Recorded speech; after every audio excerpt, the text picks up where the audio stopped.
अस्सलाम वालेकुम students, welcome back again. मैं मोहम्मद वकास हूँ, your chemistry teacher and this is your channel MWS chemistry.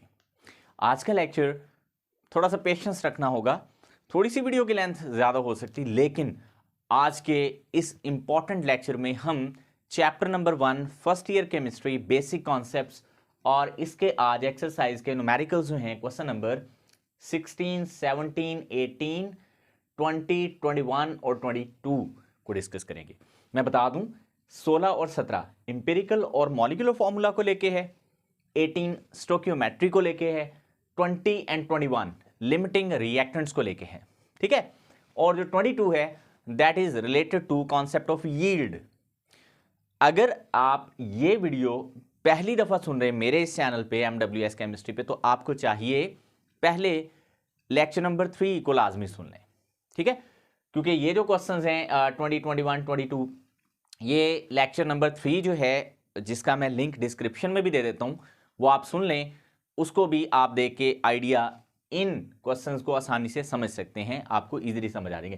Question number 16 और 17 निस्बतन आसान है, 18 थोड़ा सा ट्रिकी है, 20 और 21 लेंथी हैं और ट्रिकी हैं दोनों, एंड 22 एज यूजुअल यील्ड वाले टॉपिक से रिलेटेड है। अच्छा जी, इंपेरिकल फॉर्मूला फाइंड करना है हमने। क्वेश्चन नंबर 16 है, ये कंपाउंड है, इसका नाम है एथिलीन ग्लाइकोल, जिसको हम इथाइलिन ग्लाइकोल भी पढ़ते हैं।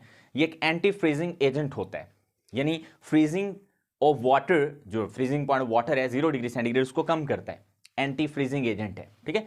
इसको कार्बोरेटर जो रेडिएटर होते हैं गाड़ियों में, जिसमें पानी होता है और वो इंजन्स की हीट को जो है वो एब्जॉर्ब करते हैं, उनमें भी इसको ऐड किया जाता है, ठीक है, इथाइलिन ग्लाइकोल को।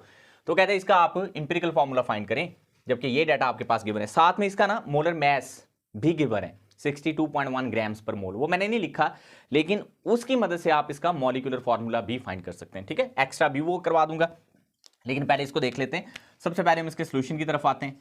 देखिए हमारे पास 3 एलिमेंट्स हैं, कार्बन, हाइड्रोजन एंड ऑक्सीजन। आपने सबसे पहले जो सैंपल है आपका उसको 100 ग्राम कंसीडर करना है, लेट द सैंपल इज 100 ग्राम। उसके बाद ये जो परसेंटेजेस हैं ग्राम्स में आप लिख सकते हैं। बहरहाल मैं डायरेक्ट कर रहा हूं, 38.7 ये अब ग्राम्स बन गए, और 9.7 51.6 इसको मैं डिवाइड करूंगा एटॉमिक मास ऑफ कार्बन से, जो कि 12 होता है।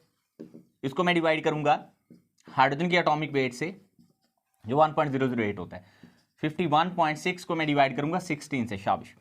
तो इनके आंसर्स डायरेक्ट में देख लेता हूं, आपके पास कैलकुलेटर्स हैं, आप सॉल्व कर सकते हैं। 3.225 3.225 और इसका 9.8 आ जाएगा, 9.6 आएगा, ये 9.7 है, सॉरी 8 कैसे हो गया, 9.6, 7 तो खुद है, 0.00 की वजह से 6 हो गया, और ये 3.225 आएगा। अब इसमें ये ग्राम एटम्स हमने फाइंड कर लिए, इसमें जो सबसे छोटी वैल्यू, ये बहुत आसान है ये वाला न्यूमेरिकल, जो सबसे छोटी वैल्यू है उससे आपने डिवाइड कर देना है, तो यही सबसे छोटी वैल्यू है 3.225। तो सिंपलेस्ट रेशियो आ जाएगी हमारे पास यहाँ पे, और वो होगी, यस, यहाँ पे आ जाएगा हमारे पास 1, इसका आंसर 3 आएगा और इसका 1।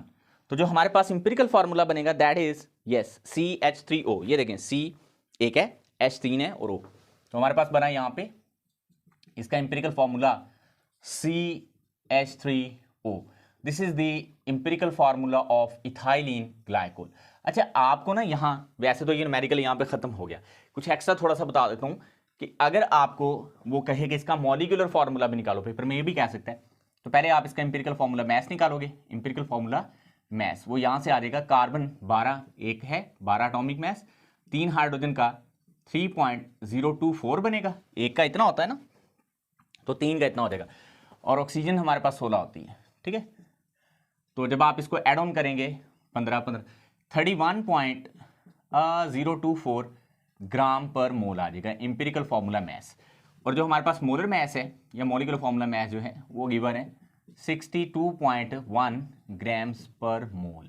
ऑलराइट, तो यहां से हम n की वैल्यू निकाल सकते हैं। n कैसे आएगा, ये मोलर मैस जो होता है 62.1, इसको आपने इंपेरिकल फार्मूला मैस से डिवाइड कर देना है, तो आपके पास n की वैल्यू यहाँ पे 2 आ जाएगी, ओके हो गया। अब ये जो n की वैल्यू 2 है, मॉलिक्यूलर फॉर्मूला निकालने के लिए आप इस इंपेरिकल फॉर्मूला को 2 से मल्टीप्लाई कर दोगे n, क्योंकि n इंटू इंपेरिकल फॉर्मूला होता है ना हमारे पास मॉलिक्यूलर फॉर्मूला, तो n की वैल्यू हमारे पास 2 है इंपेरिकल फॉर्मूला। उम्मीद है कि ये समझ आ रही है, क्योंकि मैं जल्दी इसलिए कर दिया क्योंकि ये सारी वीडियोस पीछे हम कवर कर चुके हैं। अच्छा, ये बना C2H6O2 और इथाइलिन ग्लाइकोल को हम यूं लिखते हैं CH2OH और OH। ये इसको लिखने का तरीका होता है इथाइलिन ग्लाइकोल। अब इसमें गिने आप 2 कार्बन है, हाइड्रोजन 2 4 5 6 हाइड्रोजन है और 2 ऑक्सीजन है। So this is about your question number 16। Now we will move towards the question number 17। हाँ जी, यहां तक सर हमें समझ आ गया, ले 5 मिनट में मैंने कवर करवा दिया ये वाला, ठीक है जी। इसका स्क्रीनशॉट करना तो कर लें, साइड पे हो जाता हूँ। अब हम, अच्छा ये मैंने क्यों चूज किए 16 17 18 20 21 22, ये मोस्ट इंपॉर्टेंट है एक्सरसाइज में, मोस्ट इंपॉर्टेंट क्वेश्चंस यही हैं। लेकिन ये नहीं कि मैं बाकी नहीं करवाऊंगा, बाकी भी करवाऊंगा। जो बाकी एक्सरसाइज के क्वेश्चंस इंपॉर्टेंट हैं, इससे कम इंपॉर्टेंट है, वो भी अगली वीडियो के अंदर आएंगे। ये लेक्चर नंबर 4 है हमारा, न्यूमेरिकल्स या एक्सरसाइज की जो एग्जांपल्स होती हैं उन पे ओवरऑल चौथा हमारा लेक्चर चल रहा है, ठीक है। चलें जी, इसको मैं कर देता हूं erase. Now we will move question number 17। आप ना, मुझे कुछ कमेंट्स ये भी आते हैं कि सर आप वीडियो छोटी छोटी बनाया करें। वीडियो इससे छोटी मैं कैसे बनाऊं? मैं कोशिश करता हूं सबसे जो है वो जल्दी जल्दी इसको सॉल्व करवाऊं। इसके बाद है क्वेश्चन नंबर 17, सीरोटिनिन।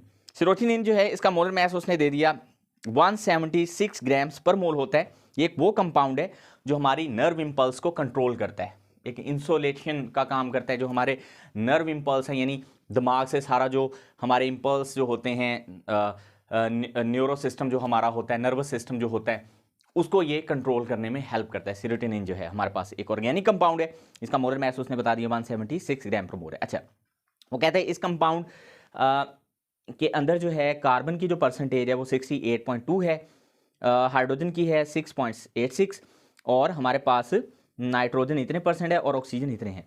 4 एलिमेंट्स है ये मिलकर बना, ठीक है। हम कर रहे हैं क्वेश्चन नंबर 17। इसमें हमें क्या गिवन है, परसेंटेज ऑफ कार्बन, वो है कितनी, बाद में लिखता हूं, percentage of hydrogen, percentage of oxygen, percentage, चलो पहले नाइट्रोजन की गिवन है तो नाइट्रोजन लिख लें, फिर आप कंफ्यूज ना हो जाना, परसेंटेज ऑफ ऑक्सीजन।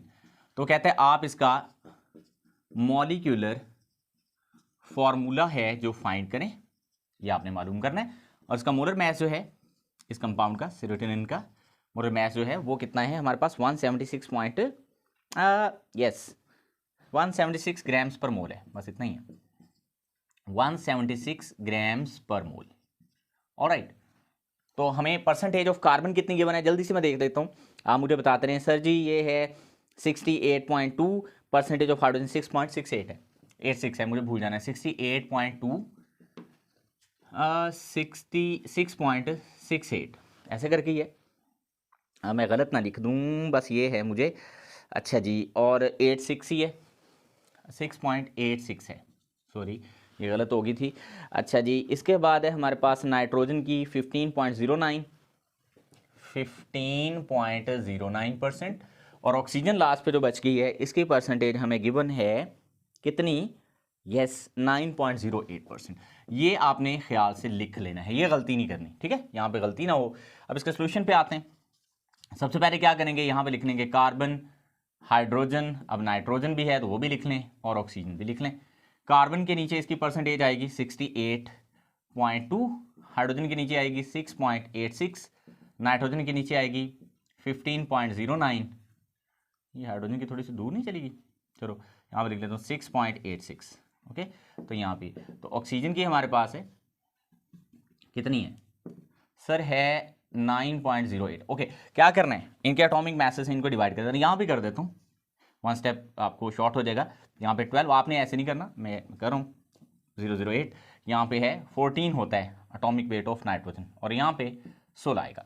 अच्छा, जब इनके आंसर्स हम लेंगे तो पहले का आंसर हमारे पास आएगा कितना 5.68, फिर आएगा 6.80, 5.68 पहले लिख देता हूँ, फिर 6 पॉइंट कितना आ रहा है, यस 80,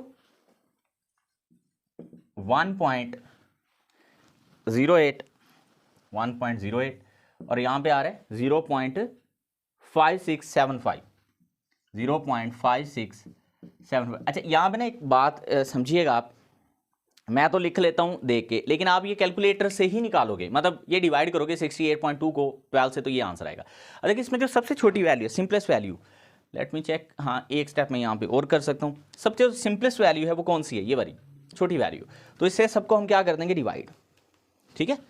हाँ जी 5.68 डिवाइडेड बाय यही 0.5675, तो ये सिंपलेस्ट रेशियो आ जाएगी हमारे पास 5675। यहाँ पे भी 1.08 डिवाइडेड बाय 0.5675 और यहाँ पे 9 हाँ यही है हमारे पास, यही 0.5675 डिवाइडेड बाय 0.5675। ऑलराइट, अब ये जो आंसर्स इनके आएंगे वो जरा देख लें क्या क्या आ रहे हैं। ये हमारे पास पहले का आंसर आएगा ये नंबर ऑफ मोल्स से, तो इनमें सिंपलेस्ट रेशियो हम निकाल रहे हैं, ठीक है। पहला हमारे पास कार्बन है, तो कार्बन की कितनी आएगी 10, ये इसका आंसर 10 आएगा, फिर 12 आएगा, फिर 2 और 1।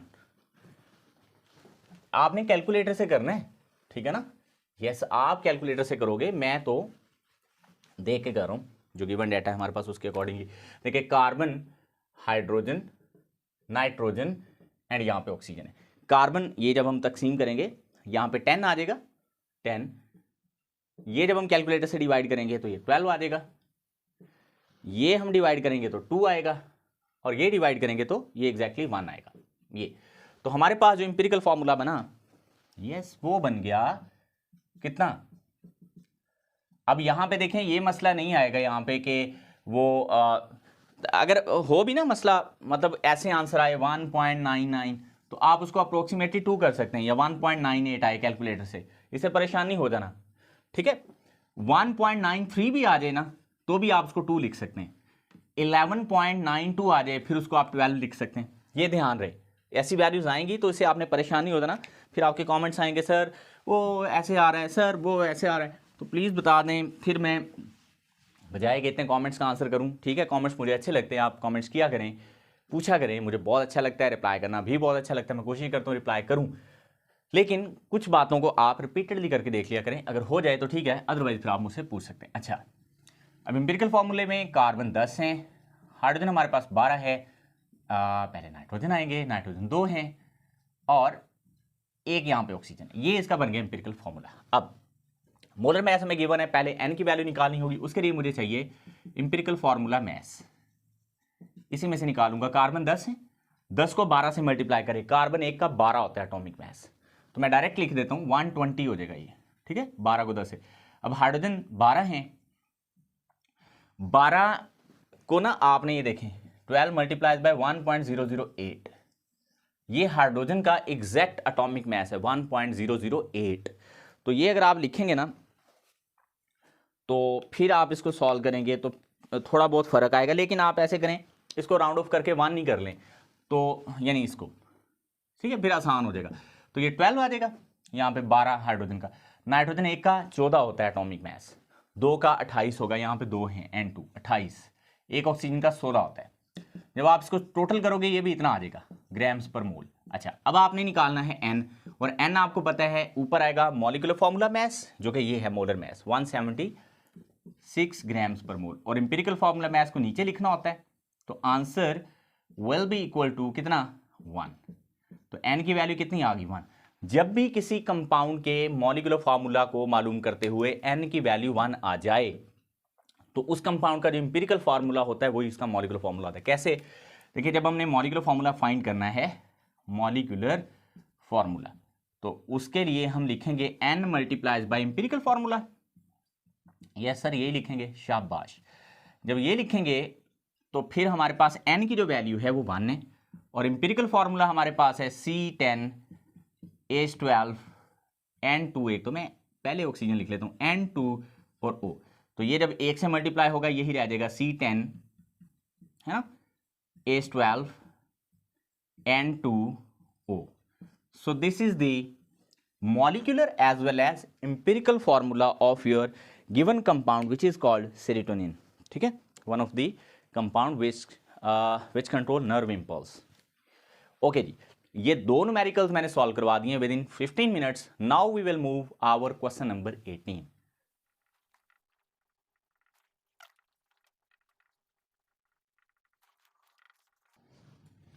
जी, अब हम मूव करते हैं अपने क्वेश्चन नंबर 18 पर. अब इसको समझें, कहता क्या है, बहुत आसान है, लेंथी भी नहीं है, थोड़ा सा ट्रिकी है. ठीक है, स्टोइकियोमेट्री से रिलेटेड है. कहता है हमारे पास ना एक मेटल है, अननोन मेटल है.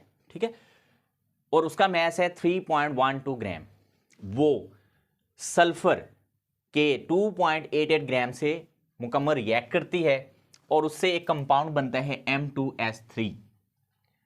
वो कहता है बताओ उस मेटल का नाम क्या है, यानी वो अननोन मेटल क्या है, एंड वो कंपाउंड का नाम क्या होगा.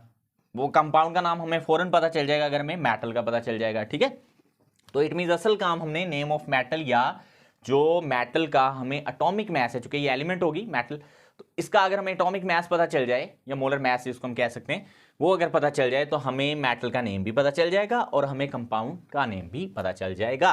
अब असल सबसे पहले हमने काम क्या करना है, पहले हमने लिखनी बैलेंस्ड केमिकल इक्वेशन. मेटल है, वो रिएक्ट कर रही है सल्फर के साथ और प्रोडक्ट में बन रही है M2S3.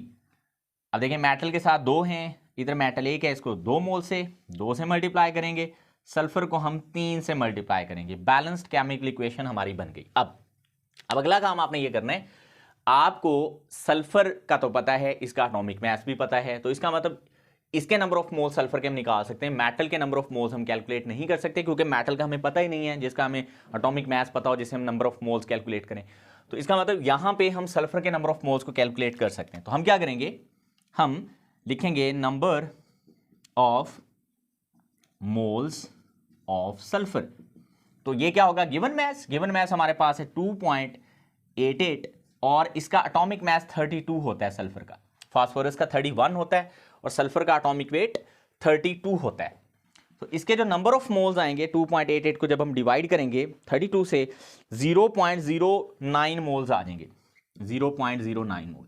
अब चूंकि हमारे पास number of moles of sulphur आ गए और हमारे पास बैलेंस इक्वेशन भी मौजूद है, तो स्टोइकियोमेट्रिक रिलेशनशिप यूज करते हुए हम मालूम कर लेंगे number of moles of this unknown metal. So हम यहां पे लिखेंगे अकॉर्डिंग, आई होप कि आपको ये बातें समझ आ रही हैं. अकॉर्डिंग टू बैलेंस्ड, ये मुश्किल नहीं है, balanced chemical equation. Balance chemical equation के मुताबिक क्या है हमारे पास, एक तरफ हमारे पास सल्फर है. चलिए मैं पहले सल्फर लिख लेता हूं जिसके नंबर ऑफ मोल्स हमें पता है, इधर मैं लिख लेता हूं 7m. अब बैलेंस केमिकल इक्वेशन के मुताबिक सल्फर अगर 3 मोल हो, 3 मोल, तो ये मेटल के 2 मोल से मुकम्मल रिएक्ट करती है. ठीक है, लेकिन सल्फर के 3 मोल नहीं है. पहले मैं सल्फर को यूनिटी बना लेता हूं 1 मोल. तो मैं कैसे बनाऊंगा, 3 को डिवाइड करूंगा 3 से, और इधर भी फिर मुझे 2 को 3 से डिवाइड करना पड़ेगा, ये 1 मोल रह जाएगा और ये 2/3 हो जाएगा. क्लियर. अब चूंकि मेरे पास सल्फर का 1 मोल नहीं है, एक्चुअल में कितने मोल है, 0.09. तो मैं 1 को मल्टीप्लाई कर रहा हूं किसके साथ, 0.09 के साथ. तो मैं 2/3 को भी फिर किससे मल्टीप्लाई करूंगा, 0.09 से. सर ये क्यों किया, क्योंकि मेरे पास सल्फर के एग्जैक्ट नंबर ऑफ मोल फिर इतने आ जाएंगे ना, 0.09. तो फिर इससे कितने मेटल के नंबर ऑफ मोल यूज हुए रिएक्ट करने के लिए, तो वो एग्जैक्टली हमारे पास आ जाएगा यहां पे 0.06. ठीक है, 2/3 एंड मल्टीप्लाई, तो ये इसका आंसर आएगा 0.06. तो ये किसके मोल आ गए, अननोन मेटल के. अब चूंकि अननोन मेटल के हमें नंबर ऑफ मोल्स भी पता चल चुके हैं और इसका गिवन मास भी पता है, तो मोल्स वाला फॉर्मूला होता है नंबर ऑफ मोल्स फाइंड करने के लिए, मोल्स बराबर होते हैं मास इन ग्राम. अब चूंकि ये एलिमेंट है तो नीचे मैं एटॉमिक मास लिख सकता हूं, एटॉमिक मास. अब नंबर ऑफ मोल्स हमने कितने निकाले इसके, 0.06. इसका मास हमें पता है 3.12 और एटॉमिक वेट हमें नहीं पता, इसको मैं x रख लेता हूं. ठीक है, तो आप क्या करो, इस x को इधर ले आओ, तो ये 0.06 उधर चला जाएगा, तो 3.12 डिवाइडेड बाय 0.06 हो जाएगा. जब आप इसको कैलकुलेटर से सॉल्व करोगे तो हमारे पास जो इसका आंसर आएगा दैट विल बिकम 52 ग्राम्स पर मोल. चूंकि एटॉमिक वेट का यूनिट या मोलर मास का यूनिट यही होता है, सही है। तो ये इसका हमारे पास ग्राम पर मोल में आ गया एटॉमिक मास, किसका, अननोन मेटल का। तो ये जो अननोन मेटल है, इतना एटॉमिक मास हमारे पास होता है क्रोमियम का। So this metal is chromium. तो अननोन जो हमारे पास मेटल थी वो क्या निकली, क्रोमियम निकली। Let me check this out, yes this is chromium. अब जो हमारा कंपाउंड है M2S, M2 की जगह आप अगर Cr2 लगा दें और यहां पे 3, तो ये बन गई क्रोमियम सल्फाइड, क्रोमियम सल्फाइड। तो हमारा जो कंपाउंड है वो क्रोमियम सल्फाइड है, और जो हमारी अननोन मेटल है, यस वो है हमारे पास क्रोमियम। आई रियली होप कि ये छोटी सी और ट्रिकी सी जो आपके पास यहाँ पे न्यूमेरिकल प्रॉब्लम थी आपको समझ आई होगी, और ये इंपॉर्टेंट भी है, ठीक है, पेपर में आ जाती। अब हम मूव करेंगे क्वेश्चन नंबर 20 पे। 20 और 21 ये दोनों ही लिमिटिंग रिएक्टेंट्स से हैं, मतलब हम उसी कॉन्सेप्ट को यूज़ करेंगे। तो ये थोड़े लेंथी ज़रूर होंगे, पेशेंस रखना है, और पेशेंस नहीं रखेंगे तो आपको समझ नहीं आएगी। अगर आपको थोड़ी जल्दी होती है तो आप वीडियो को, उसकी जो आपको पता है स्पीड होती है, वो भी आप बढ़ा सकते हैं। स्क्रीनशॉट कर लें, आगे बढ़ेंगे। अब हम मूव करेंगे क्वेश्चन नंबर 20 पे। जिन स्टूडेंट्स को एग्जाम्पल नंबर 13 आती है ना, 13 ऑफ दिस चैप्टर नंबर 1, जो कि मैंने प्रीवियस वीडियो में करवा भी दी है लेक्चर नंबर 3 में, समझ लें उसको ये भी आ गई। सिर्फ कैलकुलेशंस का फ़र्क है, डाटा फ़र्क है, बाकी सारा कुछ वही है। इसमें भी हमने क्या करना है, हमें प्रोडक्ट के नंबर ऑफ ग्राम्स फाइंड करने, वहाँ पे भी यही, वहाँ अमोनिया थी जो हमारी प्रोडक्ट थी, यहाँ पे एक ही प्रोडक्ट है Al2S3 एल्यूमिनियम सल्फाइड। और यहाँ वहाँ भी हमने जो एक्सेस रिएक्टेंट था वो बताना था कितना बच गया, यहाँ पे भी वही बताना है। नॉन लिमिटिंग रिएक्टेंट हम एक्सेस को ही कहते हैं, उसकी अमाउंट कितनी बच गई वो हमने बताना है। अच्छा, यहाँ पे सबसे पहले आपको बता चुका हूँ, बैलेंस केमिकल इक्वेशन लिखते हैं। एल्यूमिनियम जो है जब ये रिएक्ट करती है सल्फर के साथ, तो यहाँ पे बनेगी एल्यूमिनियम सल्फाइड। जब भी हमने क्रोमियम सल्फाइड पढ़ी है, क्रोमियम सल्फाइड और एल्यूमिनियम सल्फाइड में सिर्फ मेटल का डिफरेंस है, वहाँ क्रोमियम थी, यहाँ पे एल्यूमिनियम है, ठीक है। तो ये एल्यूमिनियम को हम 2 से मल्टीप्लाई करेंगे और सल्फर को 3 से करेंगे, तो ये बैलेंस हो जाएगी। अब सबसे पहले हम फाइंड करेंगे उन एलिमेंट्स के नंबर ऑफ मोल जिनके मास गिवन है, तो दोनों की मास गिवन है, तो हमें दोनों में से नहीं पता लिमिटिंग कौन सा है और एक्सेस कौन सा है, ये हम आइडेंटिफाई करेंगे। फिर उसे प्रोडक्ट की अमाउंट को फाइंड करेंगे, फिर जो लिमिटिंग नहीं होगा, जो एक्सेस होगा, उसके जो मास है जो एक्सेस में बच गया वो फाइंड करेंगे, ठीक है जी। तो चलो हम सबसे पहले निकालते हैं नंबर ऑफ मोल्स किसके, चलो पहले एल्यूमिनियम के फाइंड कर ले, ऑफ एल्यूमिनियम। तो इसके नंबर ऑफ मोल्स कैसे आएंगे, इसका मास जो कि 20 है और इसका एटॉमिक मास 27 होता है एल्यूमिनियम का, ठीक है, 27 ही होता है। सिलिकॉन 28 होता है, यस 27 ही होता है, यस ठीक है 27 ही होता है। तो इसके नंबर ऑफ मोल्स जो आ जाएंगे हमारे पास, वो आ जाएंगे कितने, जब ये आप डिवाइड करके आंसर निकालोगे 20 डिवाइड बाई 27, 0.740, 0.740 मोल। ये किसके आगे, एल्यूमिनियम के नंबर ऑफ मोल्स, ठीक है 0.740। ओके, ये आपने कैलकुलेटर से निकालने। अब हम किसके नंबर ऑफ मोल्स निकालेंगे, नंबर ऑफ मोल्स, हाँ जी बताएं किसके आएंगे, यस ऑफ सल्फर। तो सल्फर का हमें मास कितना गिवन है 30, और 32 इसका एटॉमिक मास है, तो इसके जो नंबर ऑफ मोल्स आ जाएंगे वेरी क्लोज टू 1, वो आएंगे 0.9375, 0.9375 मोल। ये किसके आगे, यस ये हो गए सल्फर के नंबर ऑफ मोल्स। तो दोनों के नंबर ऑफ मोल्स हमने फाइंड कर लिए। अब हम क्या करेंगे, अब हम ये देखेंगे कि एल्यूमिनियम कितने number of moles of aluminium sulphide बना सकती है, और सल्फर जो है कितने नंबर ऑफ एल्यूमिनियम सल्फाइड के बना सकती है। तो इन दोनों रिएक्टेंट एल्यूमिनियम और सल्फर में से जो एल्यूमिनियम सल्फाइड के कम number of moles of product देगी अकॉर्डिंग टू बैलेंस इक्वेशन, वही हमारी लिमिटिंग रिएक्टेंट होगी।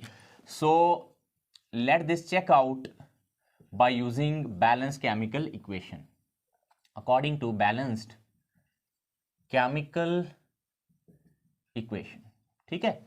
सो अब हमारे पास क्या है, चलें देखते हैं। सबसे पहले हमने एल्यूमिनियम का कंपैरिजन करना है एल्यूमिनियम सल्फाइड के साथ। मैं यहां पे थोड़ी सी जगह बचा लेते हैं ना, हाँ एल्यूमिनियम और एल्यूमिनियम सल्फाइड, फिर यहां पे हम लिखते हैं सल्फर और aluminium sulphide. According to balanced chemical equation. पहले इसको देखते हैं। एल्यूमिनियम अगर हम 2 मोल लें तो ये 1 मोल प्रोड्यूस होती है, ऐसे ही है। अगर ये 2 मोल लें तो ये 1 मोल प्रोड्यूस होगी। तो अगर मैं 1 मोल लूँगा यानी 2 को 2 पे तकसीम करूँगा तो 1 को भी 2 पे डिवाइड करूँगा तो ये हाफ मोल बनेगी।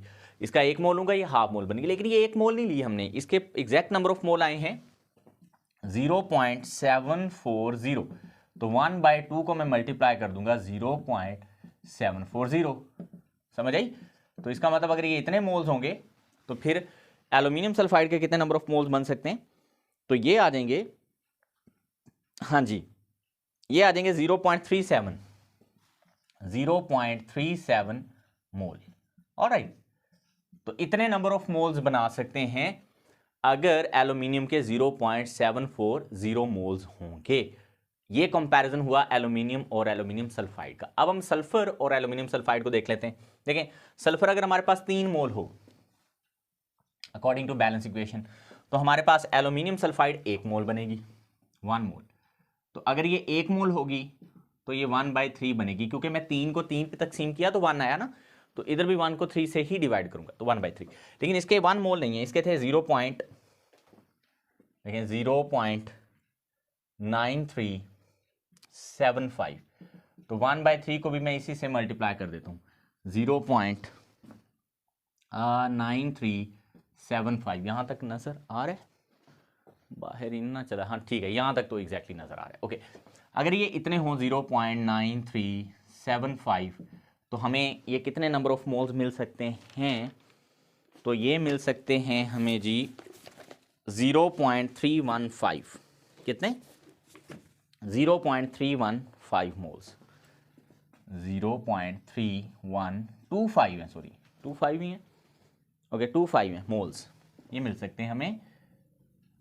तो मुझे बताएं कम नंबर ऑफ मोल्स सल्फर ही दे रही है, देखो ये ज़्यादा है, 0.37 है और ये 0.31 है। तो हमारा लिमिटिंग रिएक्टेंट कौन हुआ? शाबाश। तो लिमिटिंग रिएक्टेंट जो हुआ हमारा वो हुआ सल्फर। ये रिएक्टेंट हमारा क्या होगा? Limiting reactant. आइडेंटिफाई हो गया। So sulphur is the limiting reactant. अब मुझे बताओ कौन से नंबर ऑफ मोल्स जो हैं वो एक्चुअल में प्रोडक्टिव बनेंगे? ये वाले, ये तो थ्योरेटिकल हैं, फिर ये नहीं बनेंगे। ये हमारा हो गया excess reactant, aluminium will be the excess reactant और सल्फर हो गया हमारा लिमिटिंग रिएक्टेंट। अब हमने ना, चूंकि नंबर ऑफ मोल्स आ गए हैं एल्यूमिनियम सल्फाइड के, इसका गिवन मैस यानी मैस इन ग्राम हमने निकालना है, ठीक है, नंबर ऑफ ग्राम्स इसके। तो इसका हमें मोलर वेट हमें निकालना होगा। मोलर वेट, चूंकि ये मेटल है, मेटल का एक कंपाउंड है सल्फाइड, तो हम इसका मोलर मैस पहले निकालेंगे। Molar mass of aluminium sulphide, ये तो एल्यूमिनियम हमारे पास यहाँ पे 2 हैं, एक का होगा 27, तो 27 को हम किससे मल्टीप्लाई कर देंगे? 2 से, तो 54 हो जाएगा। आई थिंक 25 को 2 टाइम मल्टीप्लाई करें तो 50 होता है, तो 7 2 ऊपर था तो वो डबल करके 4 हो गया। चले मैं तो ऐसे इसको, सल्फर हमारे पास 32 को 3 से आपने मल्टीप्लाई करना है, यानी 32 मल्टीप्लाई बाई 3, 2 बार 6, 3 बार 9, 96 बनेगा, 96। अब 96 और 54 टोटल इसका जो मोलर वेट आएगा that will comes out how much? 150 grams पर मोल। ऑल राइट, 150 ग्राम्स पर मोल, 150 ग्राम्स पर मोल। आई रियली होप ये आपको समझ आ गया, ठीक है जी। तो ये किसका मॉलिक्यूलर वेट आ गया? शाबाश, इस कंपाउंड का, एल्यूमिनियम सल्फाइड का। अब नंबर ऑफ मोल्स का फॉर्मूला आता है, मोल्स बराबर होते हैं मैस इन ग्राम जो हमने फाइंड करना है, ओवर में मोलर मैस जो अभी हमने निकाला है एल्यूमिनियम सल्फाइड का। नंबर ऑफ मोल्स हमने ये लिखते हैं क्योंकि यही बने एक्चुअल में 0.3125। मैस इन ग्राम हमने निकालना है, इसको x मान लें, और मोलर वेट हमारे पास 150 है, तो 150 इधर आके मल्टीप्लाई हो जाएगा, है ना। इसको मैं आगे इस तरह से सॉल्व कर देता हूँ। तो ये x बराबर हमारे पास आ जाएगा 0.3125 multiplies by 150। So the answer will comes out, जो इसके मैस इन ग्राम हमारे पास बने हैं 46.87, 46 यहाँ नज़र आ जाएगा, ठीक है, अगर मैं लिख दूँ तो ये बनेगा 46.87 ग्राम्स, 46.87 ग्राम। ये तो आप कैलकुलेटर से किया करोगे ना, इसको तो मैं अब कैलकुलेटर से नहीं करूंगा, मैं तो देख के लिख लेता हूँ, कैलकुलेट हुआ है।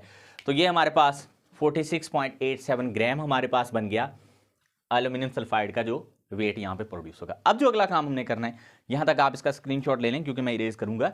यहाँ से आगे जो हमने काम करना है ना, वो ये करना है कि जो हमारा एक्सेस रिएक्टेंट है वो कितना बच गया। यानी पहले हम ये फाइंड करेंगे, एक्सेस रिएक्टेंट ये तो पता चल गया एल्यूमिनियम है, पहले हम ये फाइंड करेंगे एल्यूमिनियम के कितने नंबर ऑफ मोल्स थे हमारे पास, ये इतने थे, इनमें से कितने यूज हुए वो हम फाइंड करेंगे with the help of this sulphur. फिर वो हम सब्सट्रैक्ट के जरिए ये फाइंड कर लेंगे कि कितने नंबर ऑफ मोल्स यूज हुए और कितने बच गए। वो जो नंबर ऑफ मोल्स बच गए हैं ना, फिर उसको हम मैथ्स में कन्वर्ट कर लेंगे, जैसे हमने क्वेश्चन एग्जांपल नंबर 13 में किया था। चलो बताता हूँ कैसे। परेशान नहीं होना सर, इतना कुछ आपने बोल दिया हमें तो समझ ही नहीं आई। मैं बताता हूँ, देखो आपने सल्फर को कंपेयर करना है एल्यूमिनियम के नंबर ऑफ मोल्स के साथ। बैलेंस इक्वेशन हमारी ये थी, 2 aluminium plus 3 sulphur after reaction Al2S3। So don't be worried, इसे परेशान नहीं हो जाना। इसको थोड़ा सा खुला करके मैं लिख देता हूँ, यहाँ सल्फर और यहाँ एल्यूमिनियम। सल्फर अगर हम 3 मोल लेते हैं तो एल्यूमिनियम के 2 मोल यूज होते हैं। तो सल्फर को अगर हम 1 मोल लेते हैं तो एल्यूमिनियम के कितने मोल यूज होंगे, 2/3, क्योंकि मैंने 3 को 3 से डिवाइड किया तो 1 बना ना, तो फिर 2 को भी 3 से ही डिवाइड करूंगा। लेकिन हमारे पास सल्फर के एक्चुअल जो नंबर ऑफ मोल्स थे सल्फर के, वो ये थे, ये इधर मैंने लिखे भी हुए हैं ये वाले, ठीक है, इधर से मैंने इरेज कर दिए। तो अगर ये 0.9375 नंबर ऑफ मोल्स होते सल्फर के, तो 2/3 मल्टीप्लाइज बाई इधर भी आता 0.9375, तो एल्यूमिनियम कितनी यूज होती फिर अगर इतने number of moles of sulphur use होते। तो according to balance equation aluminium को यूज होना चाहिए। फिर जब आप इसको मल्टीप्लाई करोगे तो हमारे पास सारा कट वाट के जो आंसर आऊगा मैं लिख देना, ठीक है। हाँ जी, तो कट वाट के कितना आंसर आ रहा है, 0.624 मोल यूज हुए हैं एक्चुअल में, किसके, एल्यूमिनियम के। असल में एल्यूमिनियम के कितने नंबर ऑफ मोल्स हमने निकाले हुए, मैं डर गया, मैंने कहा पता नहीं, मैंने 0.740, ठीक है। ये असल में थे ना एल्यूमिनियम के जो नंबर ऑफ मोल्स हमने निकाले थे 0.7 जो हमने लिए, उनमें से रिएक्ट कितने नंबर ऑफ मोल्स ने किया, इतने ने। तो जो बच गए, मैं इसलिए number of moles of aluminium remain unreacted, unreacted, ठीक है। जो रिएक्ट नहीं किए टोटल कितने थे, 0.740 माइनस जो रिएक्ट किए वो इतने थे। जो बच गए, जो रिएक्शन जिन्होंने नहीं किया, जिन नंबर ऑफ मोल्स ने, वो थे अब हमारे पास बच बुच के आ गए हैं 0.116 मोल, 0.116 मोल, ठीक है। ये वो नंबर ऑफ मोल्स हैं जिन्होंने रिएक्शन नहीं किया, जो बच गए। अब इसको मैथ्स में कैसे कन्वर्ट करना है, तो हमारे पास मोल का फॉर्मूला, ये यहाँ पे जगह कम है तो मैं यहाँ पे लिख देता हूँ। मोल का फॉर्मूला था मैस इन ग्राम ओवर मोलर मैस। तो यहाँ मोलर मैस तो नहीं है, एटॉमिक मैस है, चूंकि हम एलिमेंट की बात करें, कोई बात नहीं, ये भी लिख सकते हैं। मोल्स हमें जो अनरिएक्टेड बचे 0.116 थे।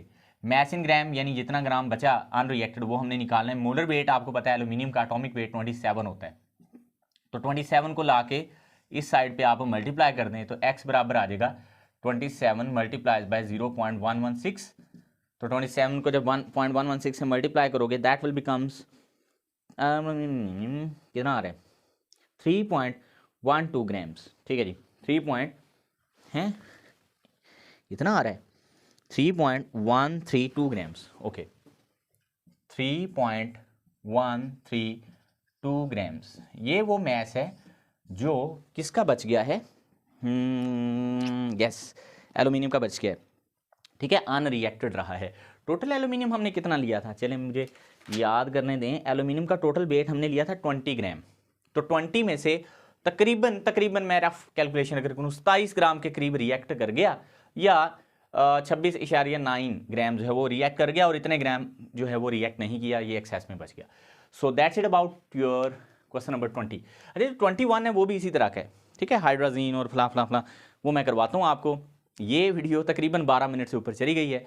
यहाँ तक अगर आपको समझ आ गई है, पीछे भी समझ आ गई है, तो उसको लाइक कर दें, शेयर कर दें। थैंक यू, आगे बढ़ते हैं।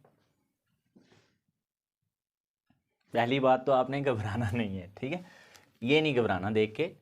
ये जो क्वेश्चन नंबर 21 है ये 20 से भी थोड़ा सा इजी है। क्यों इजी है थोड़ा सा? क्योंकि इसमें जो एक्सेस रिएक्टेंट है उसके कितने नंबर ऑफ मोल्स बचे और उससे कितना मैस उसका बचा, फाइंड नहीं करना हमने। वो कहता है हमारे पास दो फ्यूल हैं, दो लिक्विड्स हैं, ये दोनों रॉकेट फ्यूल हैं, ठीक है। रॉकेट जो है उसके फ्यूल के तौर पे इसको इस्तेमाल किया जाता है। एक हाइड्रोजन है और एक डायनाइट्रोजन टेट्राऑक्साइड है। ये दोनों लिक्विड्स को उसने बताया कि 100 ग्राम्स और 200 ग्राम्स हमने लिया। बताएं ये जब दोनों रिएक्ट करके नाइट्रोजन और वाटर वेपर्स प्रोड्यूस करेंगे, जब इनको जलाएंगे हम, जारी बात है जब ये जलेंगे इनकी कंबसन होगी रिएक्शन के दौरान, इससे नाइट्रोजन गैस और वाटर प्रोड्यूस होंगे। वो कहता है जो इससे नाइट्रोजन बनेगी ना, वो बताओ इसका मैस कितना प्रोड्यूस होगा, ये आपने फाइंड करना है अगर ये 100 ग्राम और 200 ग्राम आपस में रिएक्ट करें तो, ठीक है। अब ये देखो दोनों में से कोई एक लिमिटिंग है, जो तो लिमिटिंग हुआ वो तो सारे का सारा रिएक्ट कर जाएगा, जो एक्सेस हुआ वो सारे का सारा रिएक्ट नहीं करेगा, वो बच जाएगा। तो जो भी है वो कहता है आपने ये अगर 100 ग्राम लिया, ये 200 ग्राम लिया, तो बताओ इससे नाइट्रोजन कितनी प्रोड्यूस हो सकती है। तो देखते हैं, सबसे पहले हम लिखेंगे बैलेंस्ड केमिकल इक्वेशन, ठीक है। तो हमारे पास है हाइड्रोजीन N2H4 एंड प्लस में N2O4। तो इससे जो हमारी मेजर प्रोडक्ट है that is nitrogen and water vapours यहां पे बनेंगे H2O। सबसे पहले हमने काम क्या करना है, बैलेंस करना है इक्वेशन को, ठीक है। ओके, सो यहां देखो आपके पास नाइट्रोजन 2 और 2 टोटल हो गए 4, है ना। तो 4 नाइट्रोजन है, इधर हमारे पास नाइट्रोजन सिर्फ एक है, एक मॉलिक्यूल है, या 2 नाइट्रोजन है तादाद में, तो इसको किससे मल्टीप्लाई करेंगे, 2 से। अब इससे क्या होगा, नाइट्रोजन बैलेंस हो गया, देखो 2 और 2 4, इधर भी 4। अच्छा, अब हम करते हैं हाइड्रोजन को बैलेंस्ड। तो ये हाइड्रोजन 4 हैं, इधर 2 हैं, तो मैं इसको किससे मल्टीप्लाई करता हूँ, 2 से। लेकिन इससे अभी भी एक मसला आ रहा है, इसे ऑक्सीजन इधर 4 हैं, इधर हमारे पास 2 हैं, तो ये बैलेंस नहीं हुई। तो मुझे ऑक्सीजन को बैलेंस करने के लिए यहाँ इसको मल्टीप्लाई करना पड़ेगा 4 से। जैसे मैं इसको 4 से मल्टीप्लाई करता हूँ, ऑक्सीजन तो हो जाती है बैलेंस्ड, लेकिन ये हाइड्रोजन कम पड़ जाते हैं, ये 4 2 बार 8 हो जाते हैं, तो फिर मुझे इसको 2 से मल्टीप्लाई करना पड़ता है। जैसे मैं इसको 2 से मल्टीप्लाई करता हूं, अब नाइट्रोजन इम्बैलेंस हो गया, देखो नाइट्रोजन 2 2 बार 4 और 2 6 हो जाते हैं, तो इसको 6 बनाने के लिए अब मैं इसको मल्टीप्लाई कर दूंगा 3 से। तो now this equation become balanced, ठीक है, सही है, हाँ जी बैलेंस्ड है। मुझे एक तरफ चेक कर लेने दें, 4 3 1 2, बिल्कुल सही है। ओके, अब असल में हमने काम शुरू करना है। जिन रिएक्टेंट्स के हमें ग्राम्स यानी कि मैस गिवन है, उनके नंबर ऑफ मोल्स फाइंड करेंगे। तो हम सबसे पहले फाइंड करते हैं इसका मोलर वेट, फिर इसका मोलर वेट, फिर दोनों के नंबर ऑफ मोल्स फाइंड करेंगे। तो सबसे पहले हम लिखते हैं मोलर मैस ऑफ N2H4। तो ये हमारे पास इसका मोलर वेट होगा, नाइट्रोजन 2 हैं, 2 का 28 होगा, एक नाइट्रोजन होता तो 14 आता, और 4 का 4 होगा, तो ये बनेगा 32 ग्राम पर मोल। ओके, अब साथ लगे हाथों इसके मोल्स भी फाइंड कर लेते हैं। मोल्स ऑफ N2H4 वो कैसे आएगा, इसका गिवन मैस 100 है, 100 डिवाइडेड बाय 32 है ना। तो आंसर इसका आएगा हमारे पास, आपने तो कैलकुलेटर से करना होता है ना, तो मैंने इसको वैसे ही कर लेना है। तो जब मैं इसको सॉल्व करूंगा तो 3.125 आ जाएगा, 3.125 मोल हैं हमारे पास किसके, हाइड्रोजीन के। अब सिमिलर मैनर से हम फाइंड करेंगे नंबर ऑफ मोल्स ऑफ किसके, N2O4 के। लेकिन इससे पहले इसका मोलर वेट फाइंड करना होगा। नाइट्रोजन 2 है 28, 4 ऑक्सीजन का 64 होता है, एक ऑक्सीजन का 16 होता है, 4 का 64 बनेगा। जब आप 64 और 28 को ऐड करोगे तो 98 बनेगा, 92 बनेगा, ठीक है 92 बन जाएगा। मेरी तो मैथ भी बहुत कमजोर है वैसे, 8 और 4 12, एक असल 6 और 2 8 एक 9, ठीक है जी 92 ग्राम्स पर मोल बनेगा, ठीक है। इधर मैंने पर मोल नहीं लिखा था, ठीक है ग्राम्स पर मोल, ये इसका मोलर वेट आ गया। ओके, अब इसके नंबर ऑफ मोल्स फाइंड करने, तो मोल्स ऑफ N2O4 तो वो आ जाएंगे हमारे पास 200 ग्राम, इसका गिवन मैस था, 92 इसका मोलर वेट आया, तो इसके जो नंबर ऑफ मोल्स आएंगे वो हमारे पास कितने आ जाएंगे कैलकुलेशन के बाद, 2.17 मोल, ठीक है जी 2.17 मोल। ये किसके आगे नंबर ऑफ मोल्स, शाबाश N2O4 4 के। अब हमने करना क्या है, अब हमने ना दोनों के नंबर ऑफ मोल्स को ना असल प्रोडक्ट के नंबर ऑफ मोल्स के साथ कंपेयर करना है। जो रिएक्टेंट हमारा दोनों में से नाइट्रोजन के कम number of moles of nitrogen produce करेगा वो हमारा लिमिटिंग रिएक्टेंट होगा। हम क्या करते हैं, इधर लिख लेते हैं N2H4 और इसका कंपैरिजन करवाते हैं नाइट्रोजन के साथ according to balanced chemical equation, ठीक है। और इधर भी यही कर लेते हैं, इधर हम लिख लेते हैं N2O4 और इसका भी कंपैरिजन हम नाइट्रोजन के नंबर ऑफ मोल्स के साथ करवाएंगे according to balanced chemical equation. देखिए पहले मैं हाइड्रोजन और नाइट्रोजन का, ये अगर 2 मोल लेता हूं तो ये 3 मोल बन सकती है, ये अगर 2 मोल लेता हूं तो ये 3 मोल बन सकती है, और अगर ये मैं 1 मोल लेता हूं तो ये 3 मोल बन सकती है, ठीक है जी। बैलेंस इक्वेशन तो यही बताती है हमें। अब इसका तो 2 मोल नहीं है, इसके तो नंबर ऑफ मोल ज्यादा है, 2 से किधर ये वाले हैं। पहले इसको यूनिटी बनाते हैं, इसको 1 तो ये 3/2 हो गया। सर कैसे हो गया, 2 को 2 से डिवाइड किया 1 आया, तो फिर 3 को भी 2 से डिवाइड करना पड़ेगा क्योंकि इधर 2 से डिवाइड किया तो 3/2 हो गया। अच्छा अब इसके नंबर ऑफ मोल 3.125 है, तो 1 को मैं 3.125 से मल्टीप्लाई करूंगा तो इधर भी करना पड़ेगा 3.1, सॉरी दूसरी इधर लिखा था एनीवन, 1 को जब इससे मल्टीप्लाई करूंगा तो वो इतना ही रह जाना ना, तो ये इसलिए नहीं लिखा 3.125। और इधर इसके नंबर ऑफ मोल आपने कैलकुलेट कर लेने हैं। सर आप यही कह देते हैं कैलकुलेट कर लेने, कर भी दिया करें, मैं करके लिखता हूँ। तो जो हमारे पास क्या नाम है, नाइट्रोजन के नंबर ऑफ मोल्स इस लिहाज से आने चाहिए 4.68 मोल। चलें जी, ये तो इस लिहाज से आएंगे हाइड्रोजन के लिहाज से। अब हम देखेंगे इसके एंगल से कि ये कितने प्रोड्यूस कर सकता है। 1 से 3 हो रहे हैं, तो ये 1 तो नहीं है, ये थे हमारे पास कितने 2.17। तो 1 को 2.17 से मल्टीप्लाई करेंगे तो 3 को भी 2.17 से सर अब आपने क्यों नहीं इसको तकसीम किया, क्योंकि ये ऑलरेडी 1 है, इसको यूनिटी बनाने की जरूरत ही नहीं पड़ी। तो डायरेक्ट अगर 1 को 2.17 से मल्टीप्लाई किया तो 3 को भी हम इसी से करेंगे, तो 2.17 से ये कितने नंबर ऑफ मोल्स प्रोड्यूस हो सकते हैं, तो ये हो सकते हैं 6.51 मोल्स, 6.51 मोल। अब मुझे ईमानदारी से बताएं, सोच के बताएं, ये हमारा लिमिटिंग रिएक्टेंट है, ये नहीं ये, क्यों, क्योंकि हाइड्रोजन ने ही नाइट्रोजन के कम नंबर ऑफ मोल्स प्रोड्यूस किए और नाइट्रोजन डाई नाइट्रोजन टेट्राऑक्साइड ने तो ज्यादा प्रोड्यूस कर दिए। So this is your limiting reactant, this is your limiting reactant.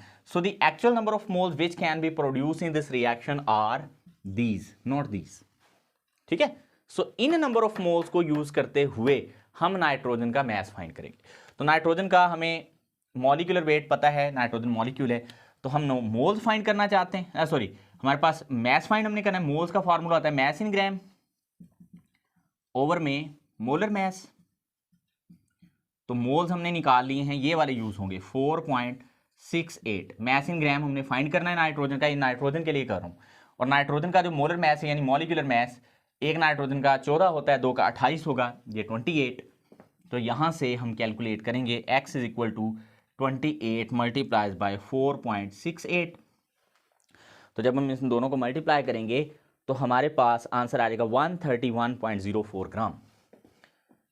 हाँ इधर लिख देता हूँ 131.04 grams. So this is the mass of ammonia which will produced, ठीक है, 13104 grams, 13104 grams। सो यस, उम्मीद है कि ये 8 से 9 मिनट में जो मैंने आपको न्यूमेरिकल समझाया है 21, ये भी आपको समझ आ गया। 22 is very related to our example number 14 which is totally about yield. So let's start with question number 22. जी my dears, last numerical of our video, this lecture number 4, it is totally based on question number 22. अच्छा, इसमें ना हमने percentage yield find करनी है, percentage yield. इसमें मैं actual yield over theoretical yield multiplies by 100, very similar to your example number 14, ठीक है। कहता है हमने ना सैंड लिए और उसका रिएक्शन हमने करवाया कार्बन के साथ, एक्सेस कार्बन के साथ, तो उससे हमें सिलिकॉन कार्बाइड मिली है एज ए प्रोडक्ट, जो सिरेमिक बनाने में, सिरेमिक मटेरियल्स बनाने में यूज होती है ये सिलिकॉन कार्बाइड, ठीक है। तो वो कहता है अगर हम सैंड को लें 100 kg यानी 100 किलोग्राम, तो हमारे पास जो प्रोडक्ट है जिससे हमने आगे सिरेमिक बनाना है सिलिकॉन कार्बाइड, ये हमें मिली है 51.4 kg यानी 51.4 किलोग्राम। कहता है बताओ इस रिएक्शन की परसेंटेज यील्ड कितनी होगी। तो सबसे पहले ये जो गिवन मैसेज है ना, इनको मैं ग्राम्स में कन्वर्ट करता हूँ। के का मतलब 1000 होता है, तो 100,000 ग्राम्स यानी 1 लाख ग्राम्स ये हमने लिए सैंड। अच्छा, जो सिलिकॉन कार्बाइड बनी है वो 51, इसको भी 1000 से, के का मतलब 1000 है, 1000 से मल्टीप्लाई कर देंगे, 51 ये आ जाएगा 4, आगे फिर 2 0 3 आनी थी क्योंकि पॉइंट है, तो वो ये आप कैलकुलेटर से भी कर सकते हो। तो इतने ग्राम हमारे पास बनी है सिलिकॉन कार्बाइड। तो हमने इसकी क्या फाइंड करनी, परसेंटेज यील्ड। तो परसेंटेज यील्ड फाइंड करने के लिए हमें पहले चाहिए एक्चुअल यील्ड। ये बेसिकली एक्चुअल यील्ड है, mass of sand, sorry this is actual yield, जो प्रोडक्ट असल हमारे पास बनी है। अगर हम परसेंटेज यील्ड निकालना चाहते हैं यानी एफिशिएंसी ऑफ यील्ड, तो हमें पहले क्या निकालनी है, थ्योरेटिकल यील्ड। थ्योरेटिकल यील्ड निकालने के लिए हमें चाहिए बैलेंस्ड केमिकल इक्वेशन। तो इसके लिए हम पहले लिखेंगे बैलेंस केमिकल इक्वेशन। हमारे पास है सिलिका यानी रेत और कार्बन एक्सेस के साथ इसने रिएक्ट किया, तो यहां पे बनी सिलिकॉन कार्बाइड और प्लस में बनेगी carbon monoxide gas. Carbon monoxide बनती होती है, हाँ जी कार्बन मोनोऑक्साइड बनी। अब इसको बैलेंस करना है सबसे पहले। देखिए बैलेंस करने के लिए यहाँ पे चेक करें, ऑक्सीजन 2 आ रही हैं, इधर ऑक्सीजन 1 है, तो आप इसको 2 से मल्टीप्लाई करोगे। जैसे ये करोगे कार्बन इम्बैलेंस्ड हो जाएगी। कार्बन इम्बैलेंस पहले भी थी, ये 2 और 1 3, तो इस कार्बन को आप 3 से मल्टीप्लाई करोगे। सिलिकॉन बैलेंस्ड है क्योंकि सिलिकॉन इधर एक ही दफा आई है। तो this is the balance chemical equation. अब आप क्या करोगे, अब आप ये करोगे, अब आप नंबर ऑफ मोल्स जो हैं वो निकालोगे। ना भी निकालें, नंबर ऑफ मोल्स ना भी निकालें, हम सिर्फ इनके मोलर वेट्स निकाल लेते हैं दोनों के। किसके, सिलिका के और सिलिकॉन कार्बाइड के, यानी रेत के और हमारी प्रोडक्ट सिलिकॉन कार्बाइड के। तो मोलर मास हम फाइंड कर लेते हैं। मैं बताता हूं कैसे करना है आगे काम, आसान वे में बताता हूं। जैसे आपकी example number 14 exact exercise PTB के मुताबिक कवर्ड है, पंजाब टेक्स्ट बुक के मुताबिक। अच्छा, मोलर मास ऑफ SiO2। अब देखो जो सिलिकॉन है इसका होता है 28, 2 ऑक्सीजन का होता है 32, 1 का 16 आता है, तो यहां पे ये बना 60 ग्राम्स पर मोल। ये इसका मोलर वेट आ गया सिलिका का। अब हम निकाल लेते हैं, इसके 2-3 तरीकों से ये हो जाता है। वैसे मैं आसान वे में, जो सबसे आसान और बुक के साथ मैच हो रहा है वो वाला करवा रहा हूं। Molar mass of silicon carbide, अब सिलिकॉन 28 है, कार्बन 12 होता है, तो इसका आंसर आ जाएगा 40 ग्राम्स पर मोल।